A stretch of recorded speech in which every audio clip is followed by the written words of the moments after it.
ತಮ್ಮ ಹೆಣ್ಮಕ್ಳ ಕೇಡರ್ ಹೇಗಿದೆ JDS ಪಾರ್ಟಿಯಲ್ಲಿ? ಭಾಳ ರೇರ್ ಅಪ್ಪ ಹೆಣ್ಮಕ್ಳ ಲೀಡರ್ಸ್ ಕಾಣೋದು ನಿಮ್ಮ ಪಾರ್ಟಿಯಲ್ಲಿ. ಯಾಕೆ ಹೆಣ್ಮಕ್ಳು ಇಲ್ವಾ ನಿಮ್ಮ ಪಾರ್ಟಿಯಲ್ಲಿ? ಮೇಡಮ್ ತೆನೆ ಹೊತ್ತ ರೈತ ಮಹಿಳೆ ಅದು ನಮ್ಮ symbol ಜನತಾದಳ ಅಲ್ಲ, ಪಕ್ಷದ ಇದೆ ಈಗ. ಸಿಂಬಲ್ ಹಾ. ಇಲ್ಲ, ಸಿಂಬಾಲಿಕಲಿ ಏನಾದರೂ ಇರಲಿ ಆಯ್ತು, ಅದನ್ನ ಸೈಡ್ಗಿಡೋಣ, ಬದಿಗಿಡೋಣ.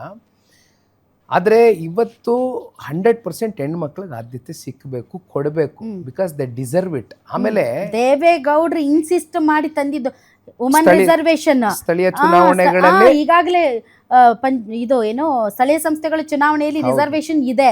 ಇಟ್ಸ್ ದೇವೇಗೌಡರ ಕೊಡುಗೆ ಅದು. ದೇವೇಗೌಡರು ಬಟ್ ಪಾರ್ಟಿಯಲ್ಲೇ ಇಲ್ಲ ಅದು. ಇನ್ಫ್ಯಾಕ್ಟ್ ಮಾನ್ಯ ದೇವೇಗೌಡರು ಸಾಹೇಬರು ಪ್ರಧಾನಮಂತ್ರಿಗಳಾಗಿದ್ದಾಗ ಇತ್ತೀಚಿನ ದಿನಗಳಲ್ಲಿ ಏನ್ ನಡೀತು ಸಂಸತ್ನಲ್ಲಿ ಮತ್ತೆ ವಿಧಾನಸಭೆನಲ್ಲಿ ಹೆಣ್ಮಕ್ಳಿಗೆ ರಿಸರ್ವೇಶನ್ ತಗೊಂಡ್ಬರ್ಬೇಕು ಅಂತ ಬಹುಶಃ ತಮ್ಗೆಲ್ಲ ಗೊತ್ತಿರ್ತದೆ. ಆ ವಿಚಾರವಾಗೂ ದೇವೇಗೌಡರು ಹೋರಾಟ ಮಾಡಿದ್ರು. ಆಮೇಲೆ ಅಂತಿಮವಾಗಿ ನಂಬರ್ಸ್ ಇರಲಿಲ್ಲ, ಡ್ರಾಪ್ ಆಯ್ತು, ಬಿತ್ತು. ಬಟ್ ಈ ವಿಚಾರಕ್ಕೆ ಸಂಬಂಧಪಟ್ಟಂತೆ ಡೆಫಿನೆಟ್ಲಿ ಅತಿ ಹೆಚ್ಚು ಹೆಣ್ಮಕ್ಳನ್ನ ಒಂದು ಅವಕಾಶ ಮಾಡಿಕೊಡ್ತೀವಿ.